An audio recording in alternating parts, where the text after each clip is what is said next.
A S Majumdar Chiropractic। কি নাম আপনার?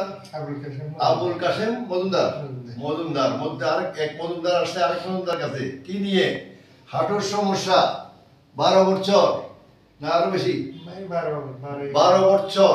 দুইটা হাঁটুই খারাপ, দুইটা হাঁটু কোনোভাবে বাস করতে পারে না, দুইটা হাঁটুই ফুলে যায়। বহু কোথায় কোথায় দেখাইছেন বলেন? দেখাইছি কুমিল্লা। জোরে বলেন, একটু জোরে বলেন। ঢাকা, টমাতে, সিলবেতে, টাওরা। মানে এই 12 বছরের মধ্যে খালি শুধু ডাক্তারই দেখাইছেন? দেখাইছি। আচ্ছা, তো দেখানোর পরে ওনার দুই হাঁটুর কোনো সমস্যার সমাধান হয় নাই?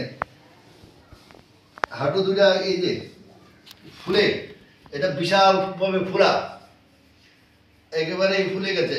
হাঁটু বাস করতে পারেন না, হাঁটুতে কাজ করতে পারেন না, বেশি করে হাঁটাচলা করার পরে আর হাঁটা যায় না, দাঁড়ায় থাকা যায় না, কোনোটাই করা যায় না। কিন্তু এই ওনাকে ইঞ্জেকশন দিতে বলেছিল অনেকে, উনি ইঞ্জেকশন নেন নাই, ভালো করেছেন। কিন্তু আজকে আমার কাছে প্রথম আসেন। ওনার বাড়ি কোথায়? কুমিল্লা সুয়াগাজী। তো উনি আপনি করেন কি? আমি আগে বিদেশে ছিল, এখন কিছু করে না, এখন হাঁটুর জন্য কিছুই করতে পারে না। তো আজকে আমার এখানে আসে।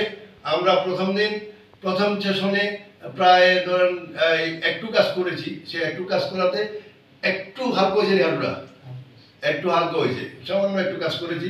আমরা এখনো পুরো সেশন কাজ করি নাই। ওনার পুরো সেশন কাজ করার পরে আমরা বলছি যে ওনার 20 থেকে 25টা সেশন চিকিৎসা লাগবে, কারণ হাঁটু দুইটা হাঁটুই একেবারে খারাপ অবস্থায় আছে। তো সুতরাং উনি সুস্থ হয়ে গেলে আমরা আরেকটা ভিডিও দিব। খুদা হাফেজ।